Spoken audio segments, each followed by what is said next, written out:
ఈ రాష్ట్రంలో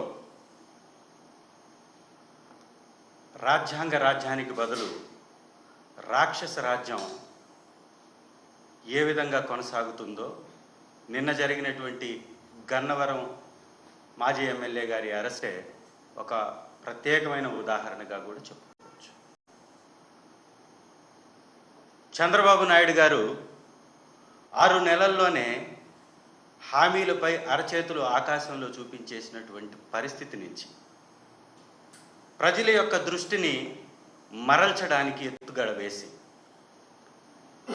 ప్రతి నెల ఒక అక్రమం కేసు, ఒక సెన్సేషనల్ కేసు క్రియేట్ చేసి ఈ రాష్ట్రంలో శాంతి భద్రతల్ని ప్రమాదంలోకి నెట్టివేసేటటువంటి పరిస్థితి క్రియేట్ చేస్తూ వారు చేసినటువంటి దుర్మార్గాల నుంచి ప్రజల్ని పక్కదారి పట్టించడానికి వారు చేస్తున్నటువంటి పన్నాగంలో భాగమే ఈ అక్రమ కేసులు. ఏ విధంగా అయితే వల్లభనేని వంశీ గారిని అరెస్ట్ చేశారో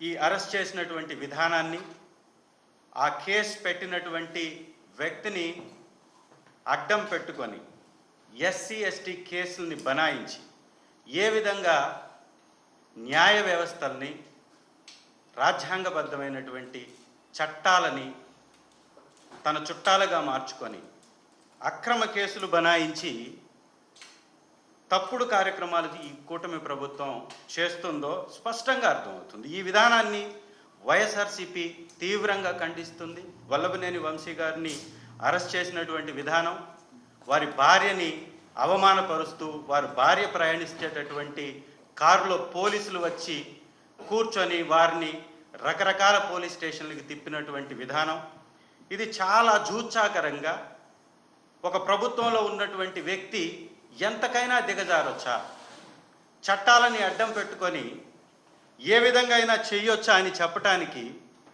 ఇది నిలువెత్తు సాక్ష్యంగా మనకు కనపడుతుంది. నిజంగా తెలుగుదేశం పార్టీ ఆఫీస్ మీద గొడవ చేశారని 94 మంది మీద ఏకంగా వైఎస్ఆర్ కాంగ్రెస్ పార్టీ కార్యకర్తల మీద, నాయకుల మీద, వల్లభనేని వంశీ గారి అనుచరుల మీద కేసులు కట్టడం, 44 మందిని జైళ్ళకు పంపటం, ఇంత చేసినా కానీ వీళ్ళ రాక్షస తత్వానికి సంతృప్తి చెందల. ఎలాగైనా కానీ ఈ వచ్చేటటువంటి వ్యతిరేకతని, ప్రజా వ్యతిరేకతని డైవర్ట్ చేయాలి.